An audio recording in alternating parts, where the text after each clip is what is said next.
And we started. So, in that case, I'm going to officially welcome everyone to this June Dialect dinner. Just in case anybody is not even vaguely aware of what a Dialect dinner is, it's an imaginary dinner. To be honest, we are having an online supper, and all of the food will be brought by our guest, Hannah Shaw, who I will introduce in just a minute. So Hannah's bringing us three courses.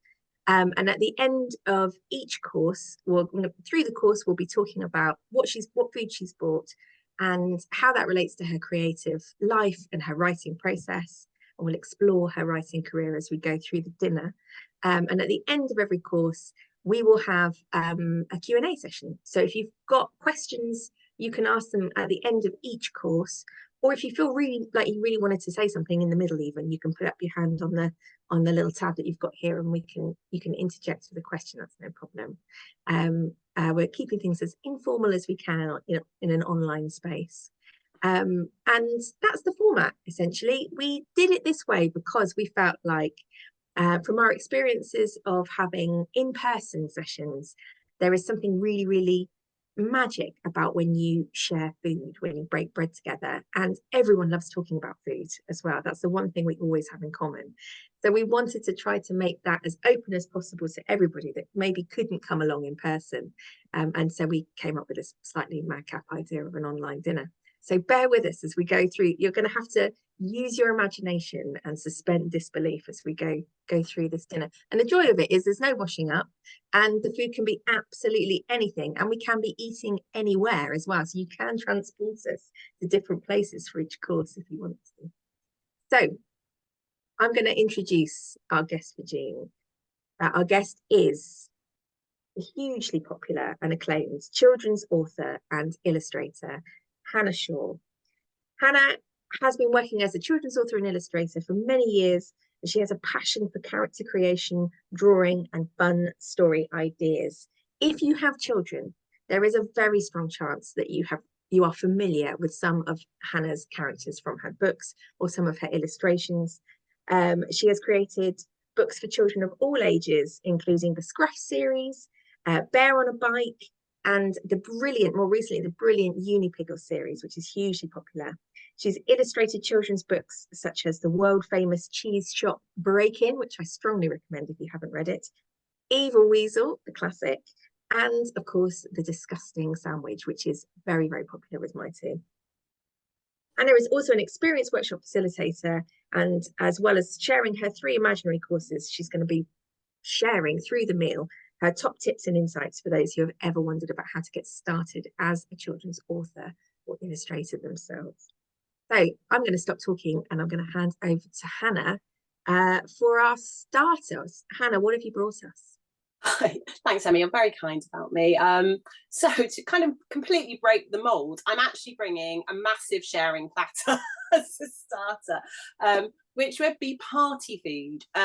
Mainly because I wanted to start at the beginning with my first book that was published, which was called Evil Weasel, which I have actually got a big pile of books here. I was going to start, okay. It was changed to Sneaky Weasel when it was bought by American publishers. Evil was a little bit too strong a word for some of the American sentiment. And as you can see, I think my style here, like my illustration style, is quite naive, but it's quite colourful. But this book didn't really start here because it actually started here. So the reason I say a sharing platter was because Evil Weasel in this book, he throws a party. He has all the party food, but no one comes to his party because he has been in the past a rather nasty friend, and he has to learn to be a good friend. But this book here that was published by Random House at the time stemmed from this book, which I made when I left university. So I did a degree at Brighton, and I did 3 years of illustration. Now, during my illustration degree, I got obsessed with making books, and I was in the bookbinding department almost every day. So this was a book that I made when I graduated, which is nothing like a children's book in a way. The illustration is very dark. The story, the plot is very, very sinister. There's quite a nasty ending. a little bit macabre. I was quite I was influenced by Edward Gorey, and I was also influenced by some Tim Burton movies I'd watched. And then almost before that, I was making these sort of books, you see, at uni, which were like little novelty books. Again, like very limited colour, having a go at just playing with text and image, thinking about how things could like pop out. Gosh, this is something I found in the cupboard that I was quite impressed I managed to do. And really not children's books, but narrative books, I suppose. This is another one, a huge one that was at my degree show that I screen printed. And I just came up with this quite funny story, because all my stories are quite funny, but this one again wasn't really for children. It was just for me because I enjoyed making it. And inside was like a poster book. I spent a long time screen printing and binding. And I guess what I like to do at university and when I left is just play with narrative, play with image, think of funny stories, and just I made them for myself. I wasn't thinking, oh, this is going to be a children's book. I made them because I wanted to make the book and I wanted to enjoy the character and the world. But then obviously that's not how you make money. That's not how you get published. You can't just come up with an idea that isn't for anyone. You really need to write a story for your audience. So after taking my portfolio to London for about 2 years and sending off book ideas, I did get interest from an editor at Random House, and they did commission a 2-book deal, which is absolutely amazing because I really had no experience. I think they took quite a huge risk with me. But from that book, I also did this one, Errol. I don't know if anyone's seen this one before. So there we go. And those 2 books started my career. And I guess from then on, things seemed to fall into place, but it was quite a different world. So this is pre kind of internet really taking off. I think I got a website eventually. Obviously, there's no social media. And so like everything was quite traditionally marketed back then.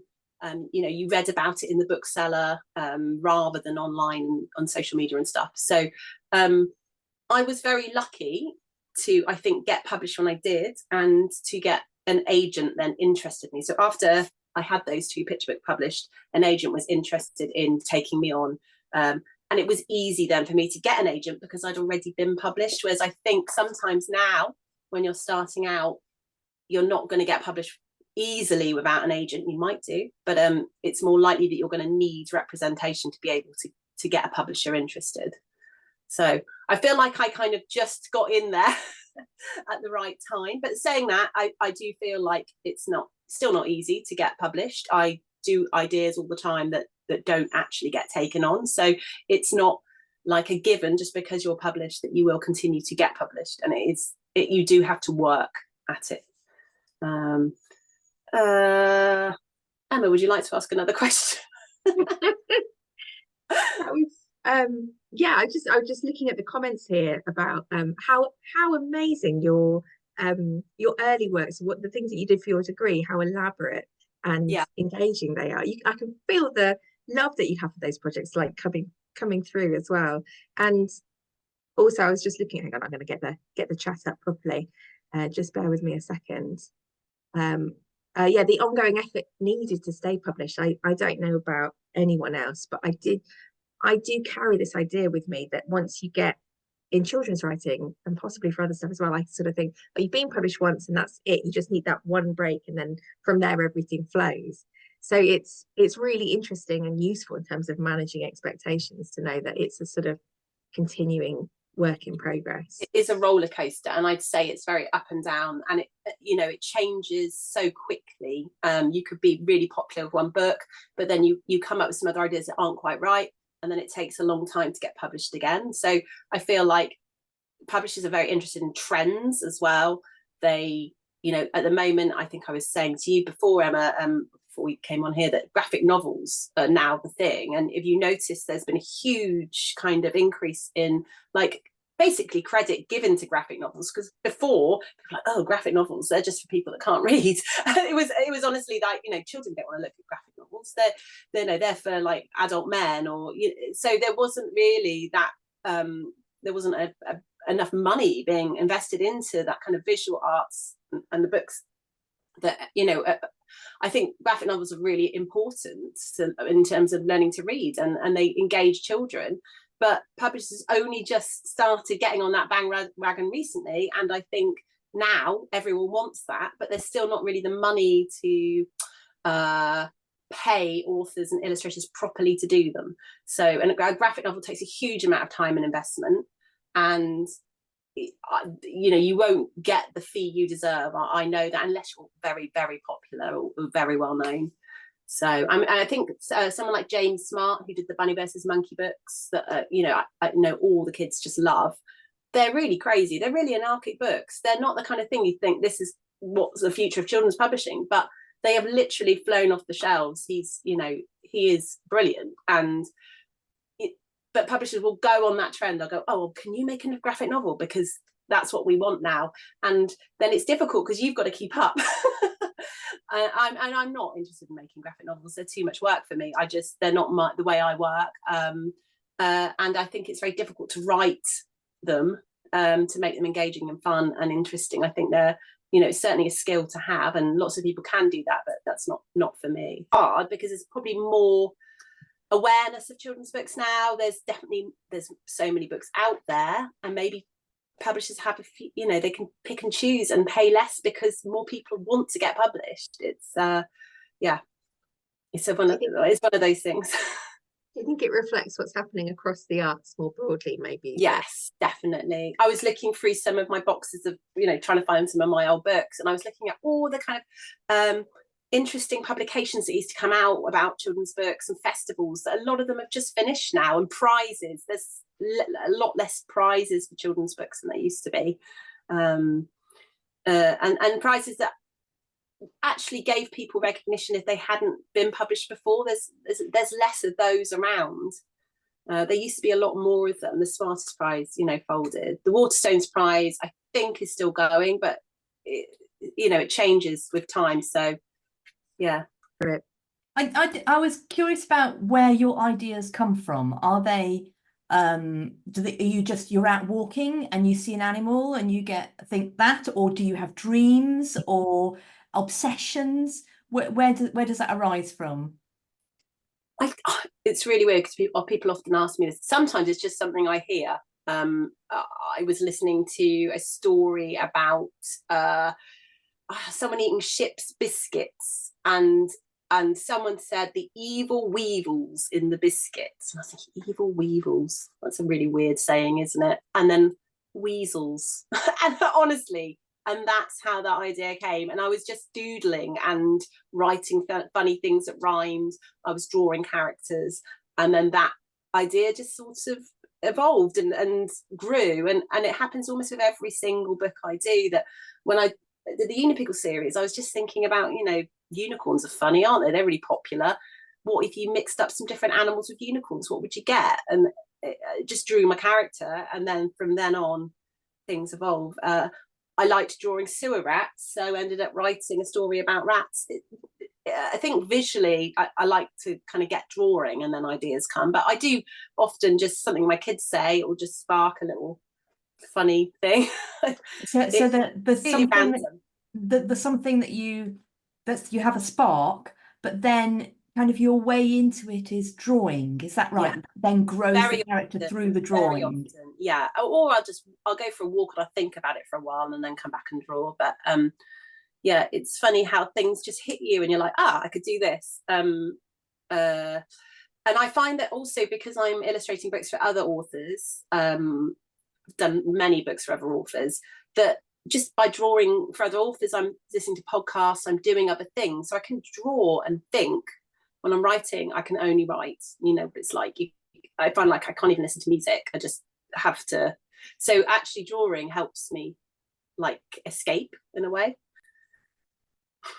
I was going to ask a follow-up question as well, which is when you then come to the process of plotting, is that very visual for you as well? Do you tend to then sort of draw that out rather than. I bought a prop, so I love props, because when I do my school visits, I take in loads of props. I've got a thing here. This is my map that I did for a book that I'm working on that may or may not be published.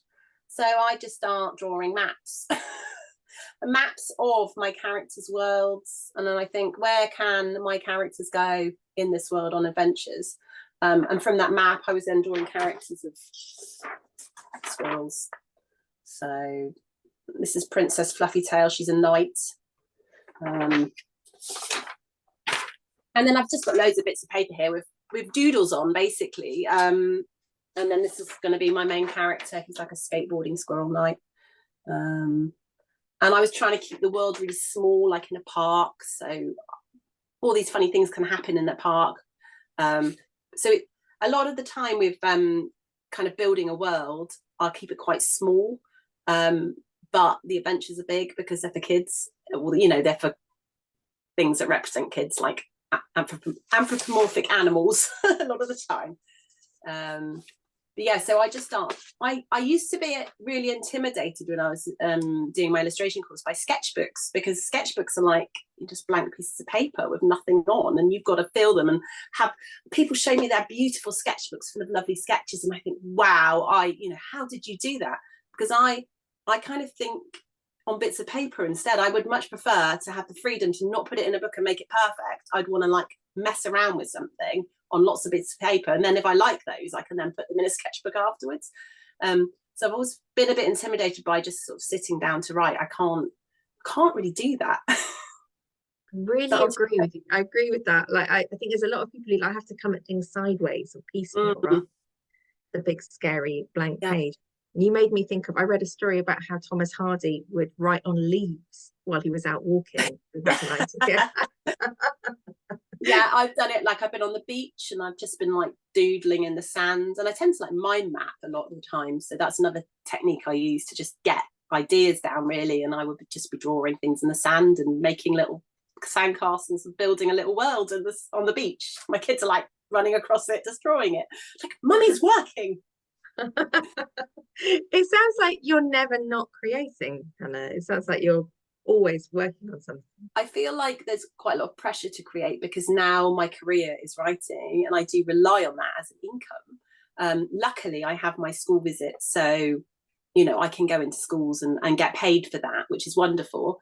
But ideally I'd like to get a couple of contracts a year just so I can live. Unfortunately it doesn't always happen, and I've been, I guess, years without, like a whole year without an agent once, and that was terrifying. I thought, I've got to write, and that pressure. And I feel like it'd be lovely to go back in time to when I was at university, when I had that time just to make books and come up with ideas making books. But I don't now. I have to think, I need to create something that that I'm going to get paid for, and that is actually quite hard. So I am always thinking of ideas, but sometimes with the pressure of time and finances, those ideas probably aren't as strong as they could be, because I'm just not, I guess I'm not as relaxed, and I'm not having fun with them when I used to have fun. I mean, I still have fun with them, but I do think there's a added pressure of actually having to make a career as a writer. And it, like I said, it's not a linear curve up. It's a bit of a up and down career. Main course. It is. What have you brought 1 minute, my prop. Bear with me. I do actually have a prop for this. It is the disgusting sandwich. However, it's not this sandwich. So when I'm writing, I'm coming up with ideas. I am very intense. I tend to like forget to eat, and it will get to 2 o'clock just before I've got to go and pick my kids up from school. I haven't had lunch. So what I end up doing is I make some toast or a sandwich, and I have my favourite toast topping on it, which is peanut butter and lime pickle on toast. Because it's like satay, and I absolutely love satay. I love peanut butter and lime. I love like Thai food and stuff, or curries. So that is protein and it's tasty. I recommend everyone should try this. But yeah, so that is what my main course is. Sorry, everyone. It was a nice. That was very divisive, Hannah. Start, and then we're going in with some disgusting taste.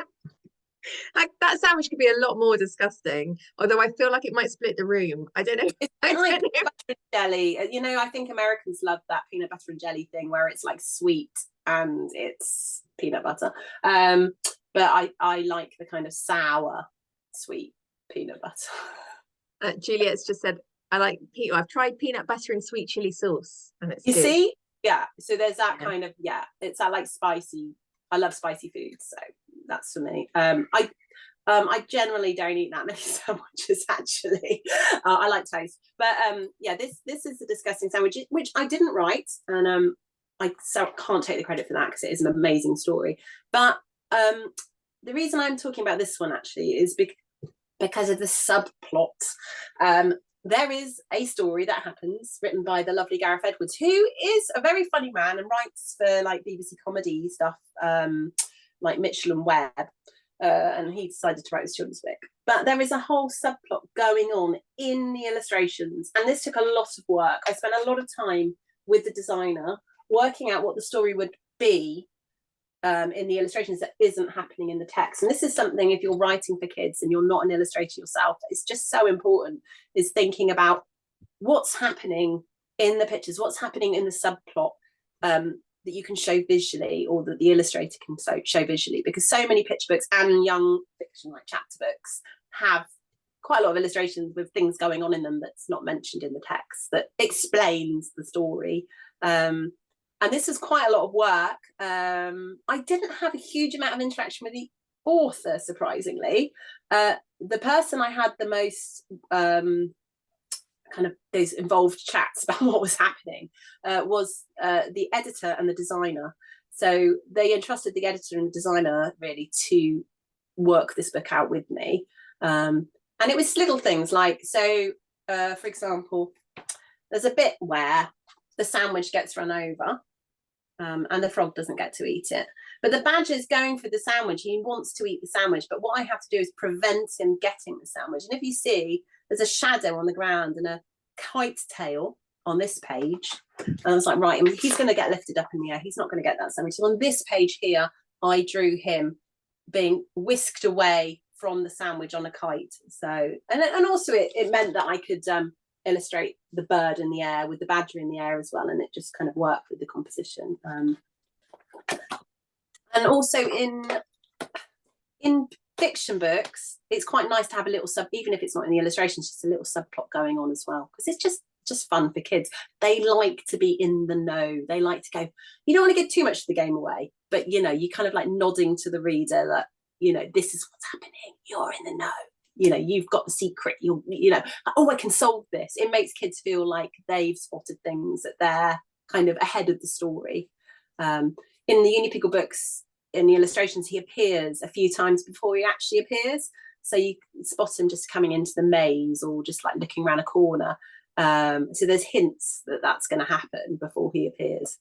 There's quite a lot of tension there, Hannah. Like I'm sort of thinking back to my children are a little bit too big for me to sit down and read books to them. Although I would love to. They're 10 and 13. I think that they won't let me anymore.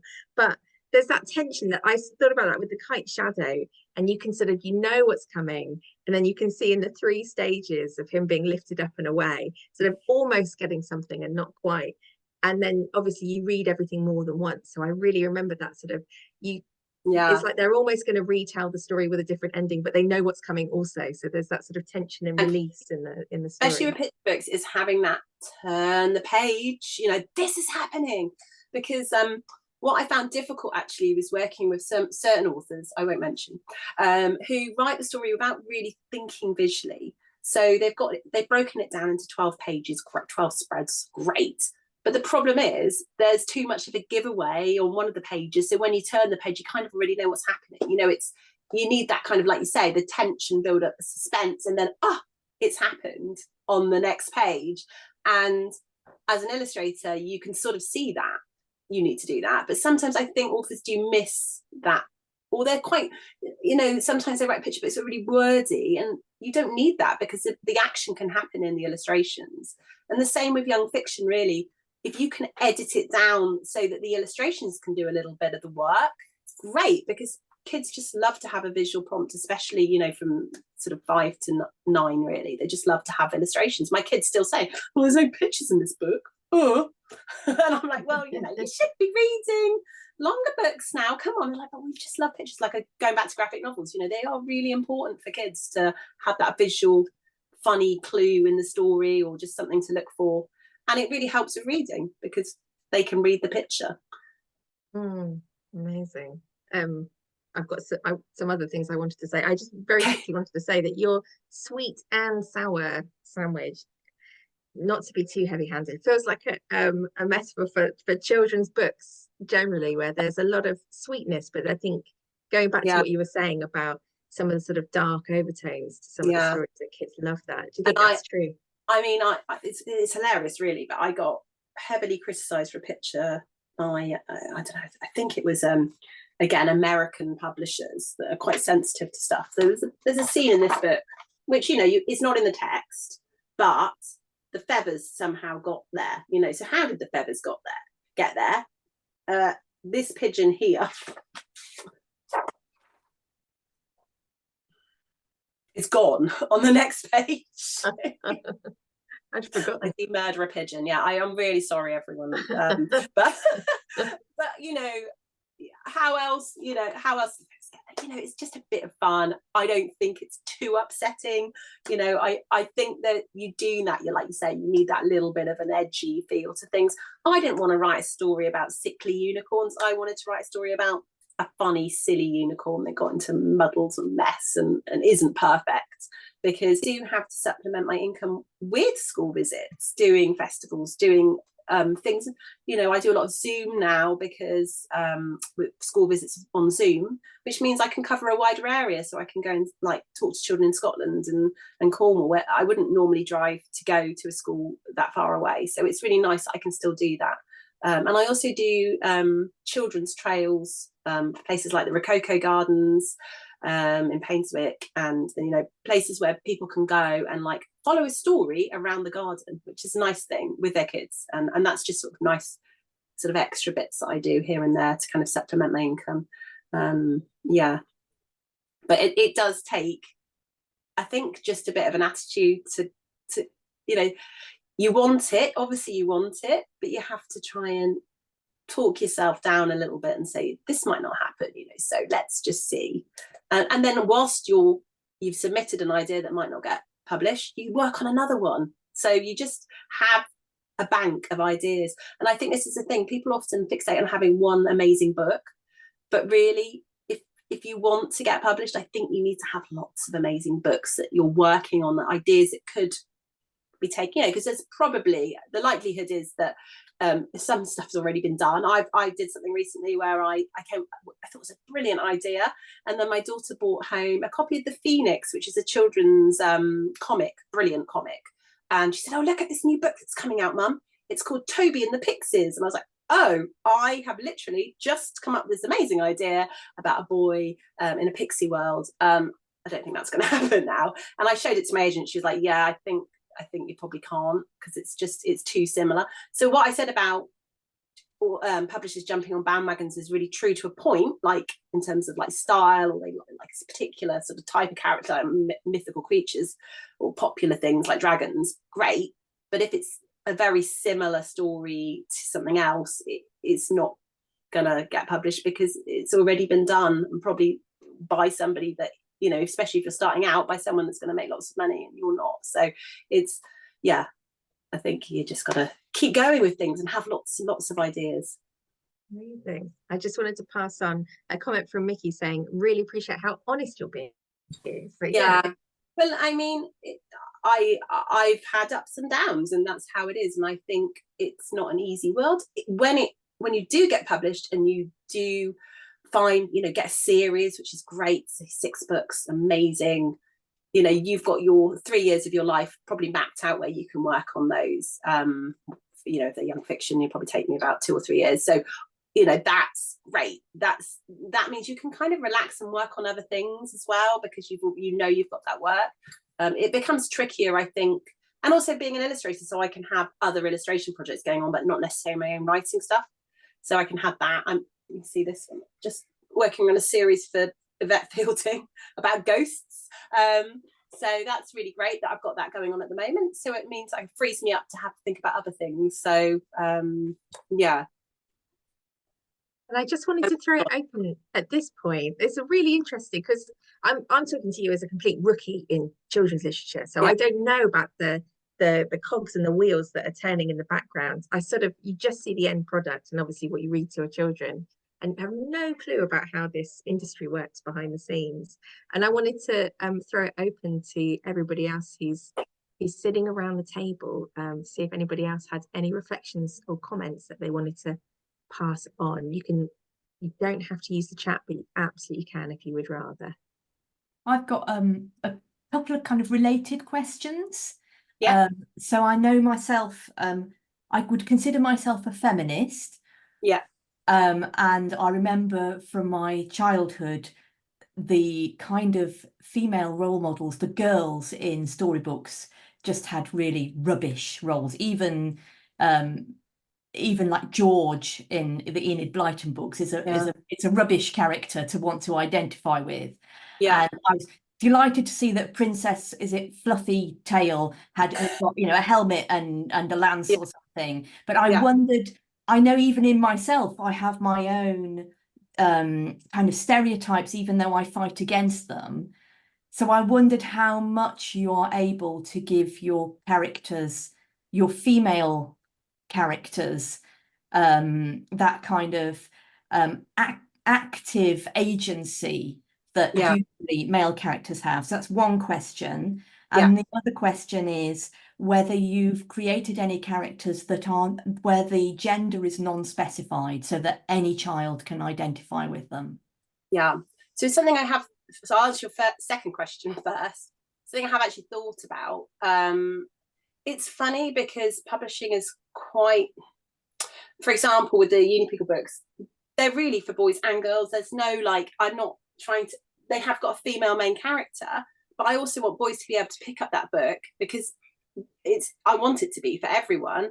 But very often publishers will try and market stuff towards boys and girls, because they know that parents will pick up a pink book for their girls. I mean, or if it's got a glittery sparkly fairy on the front, they'll pick up that for their girls, and they'll pick up a book about, like, say, knights for boys. So it sometimes you are fighting that a little bit, but I think things are changing. I mean, I do think things are changing a lot, and even stuff I've done in the past, I thought actually I could have made that a female main character rather than a boy, but then they say, like, oh, there's just not enough books for boys out there at the moment. They're all about unicorns and fairies and magical creatures. Why aren't there some boy books? And I'm like, well, I want everybody to enjoy all my books, but I do think that publishers, they know sales are, quite linked to how they market it. And sometimes that does mean marketing it towards certain genders rather than others. And I just think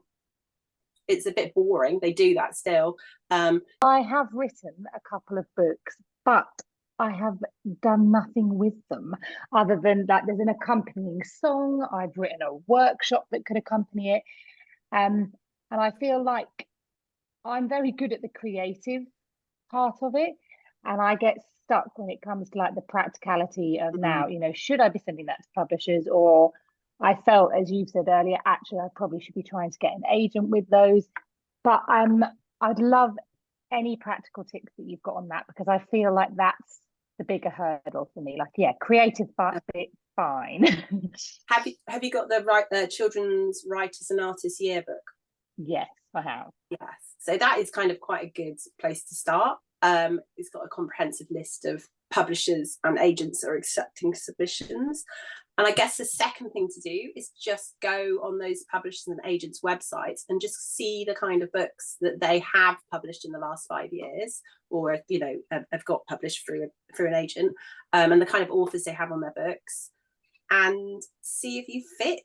And it's as simple as that. And I think if you are if you've done something right, then you will fit within that, and you might get some interest. I do think it's still very competitive, and you might not hear, you might get lots of rejections, but if you don't send them out, then you don't know. But look at what they say, like how they accept submissions. There's certain rules, and every publisher, every agent will be different in how they want those stories submitted.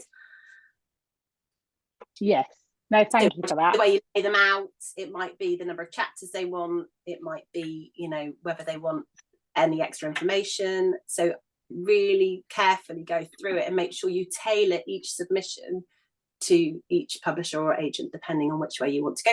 I think it's worth trying both. You know, it's quite hard finding an agent and not knowing if that agent's going to get. I know people that do have agents and go and still don't get the work, even though the agent's very keen on you. It is hard, you know, there's still a hurdle to get through. So sometimes going directly to publishers is a good thing. Very often they do just get the personal work experience to go through the submission pile. So you might, personal connections are quite good. So if you do know anyone, you know, I just think there are ways in that aren't the traditional route, but I do think you do need to make sure you just get some stuff out. And I think the more you send out, the more likely you're going to have some at least feedback, so you can say, oh yeah, actually I might change this because it's not right, or you know, maybe I can rethink about the way maybe this isn't a picture book, maybe this is a chapter book, you know, maybe I'm aiming at this is the wrong age range. I think just to get feedback is always a good thing, even if you're not getting accepted. Yeah. Great. Well, thank you very much. Good luck. Could I ask, before we move on, because I'm getting a sweet tooth as usual, but before we roll on, I was going to ask you about marketing yourself, just based on what you were talking about there. Do you think that plays a role, having a social media presence, or because I know that marketing has changed a great deal in a very short space of time? What role do you think that plays in your success in finding an agent or accessing publishers?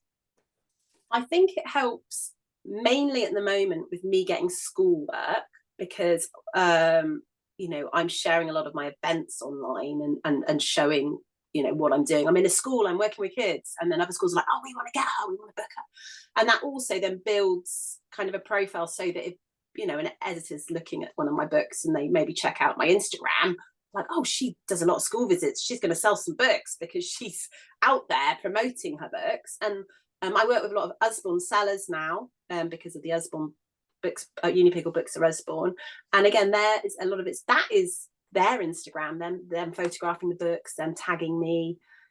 It's exhausting. Social media is absolutely exhausting. I find it really hard. It is a really important part of now, well, being an author. And also, I think if you are wanting to write, there is a likelihood you are going to have to go and read your books to kids. So being somebody that can perform, or, you know, like write a great workshop and have something else to go with that book is actually a great sort of selling point.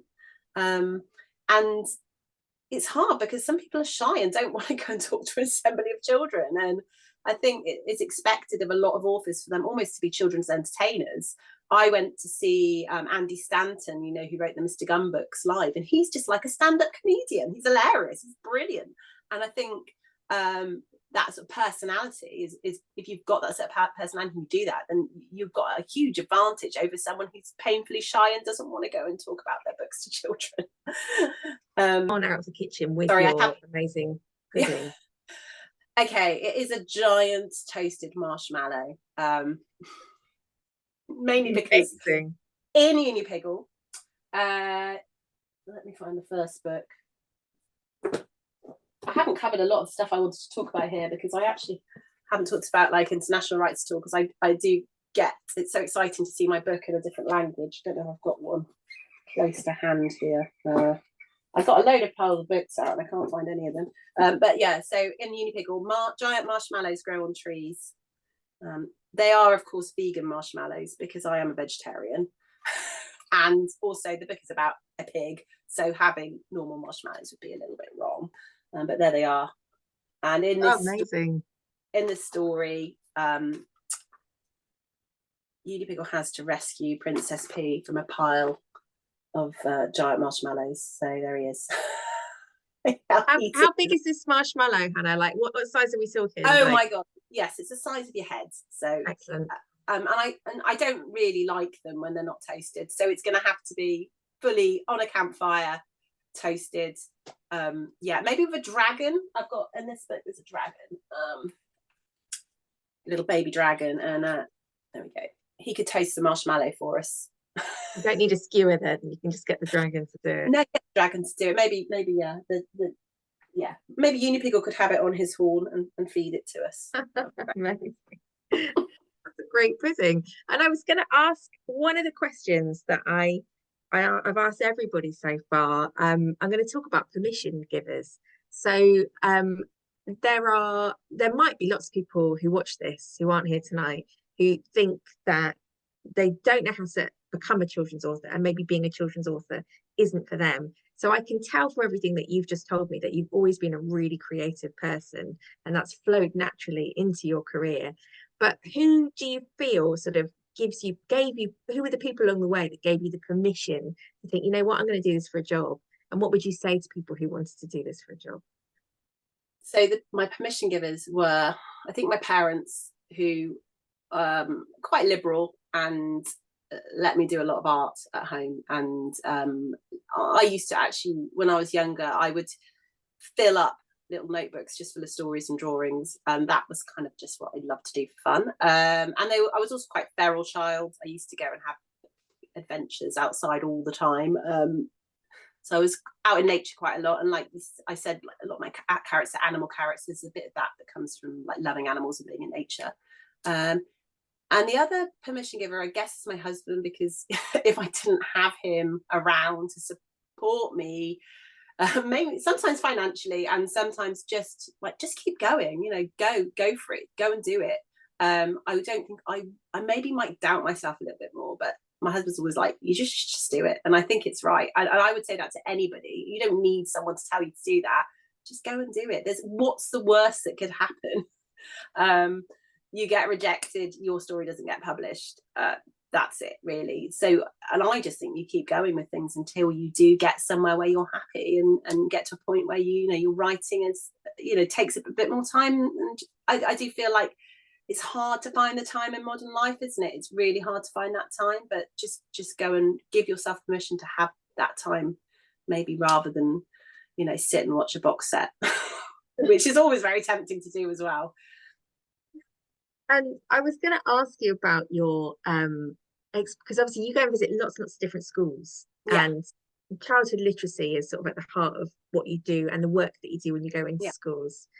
If you were going to, what one thing would you like all schools to have, or what would you like to change about the primary school system as it stands? Because I know resources can be scarce. If you had a carte blanche to give primary schools anything, what would it be? Well, a library, a functioning library, which would be the main thing, because a lot of schools don't have a functioning library or have a very dated library. And then also somebody that pushes reading for pleasure, so like basically a reading for pleasure coordinator, because I think the most important thing about getting kids to love books is that they want to read them. And you can't say you ought to be reading this phonics book because you've got to learn your phonics. They have their uses, but if a child is not excited about picking up a book, what's the point? They need to want to read that book, and the only way they're going to want to read that book is appealing to them. And obviously I think now kids have so much more choice than we did as kids.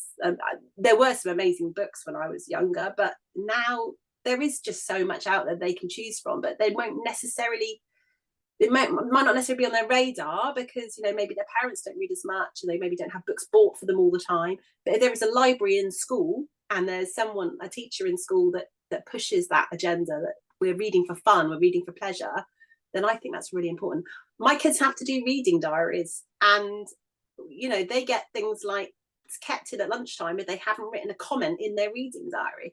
And I think that's so counterproductive, because it means it's taking that little bit of joy out of like your book time at bedtime when you're reading a book or you're reading a book with them, that they've got to then have to write a review of it. They've got to comment on it every single time.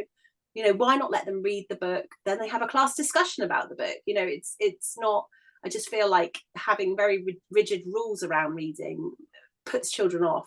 And because devices are so instant and technology is so instant and dopamine fix from going on any kind of game and everything's there for them, books have to work a little bit harder kind of be a thing that they want to be into. I'm very lucky to have 2 kids that love reading, but I know a lot of people struggle to get their kids just to sit down and read a book. Really interesting to hear. And I was had a follow-up question, which was, if you could look at we spoke about some of the gaps maybe in the way that the industry functions at the moment, or ways forward for it and ways that it could progress. If you had sort of one thing that you'd like the publishing industry for children to do, what would it be? I'm putting you on the spot here, Hannah, asking you off the cuff. Just publish more of my books, really. I feel like quite a lot of the time with picture books, there's been a bit of a change. I've noticed to slightly more serious books, issue books, moral books with strong morals, which I think there's definitely a place for, and I think that's really important.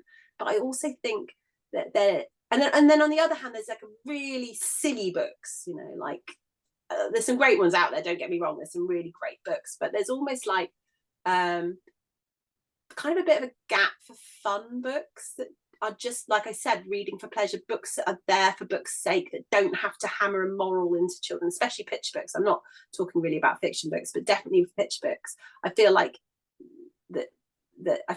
why does everything have to be quite rigid and have a moral in it?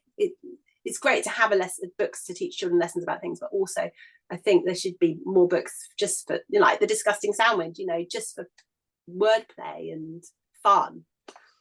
The same question I ask everybody, which is, who would you bring along for dinner if you could? So for our next session, I should add as well that our previous speakers chose Ursula Le Guin and John McPhee. So and I brought them into our table. You can't see them, but they are here listening. So I brought them onto our imaginary table. So who would you add to our shared table if you could? So I've got, I considered one. Now, this person, John Birmingham, came to my degree show, came directly up to me afterwards and went, "You'll do well." I was like, "Oh, okay, who was that?" And I found out afterwards it was John Birmingham, who is an amazing, obviously, an author, and Helen Oxenbury, who is married to for years. Beautiful illustrations. But in the end, I went with, can I have 2 people? Can I have Janet and Alan Alberg? Because they are just, I'm talking about subplots, their books, they're beautiful picture books, but in those books, and Janet's illustrations, the subplots are fantastic. They're amazing, especially Burglar Bill, Peepo, and Starting School. I love that one as well. So I think I will choose both of those people.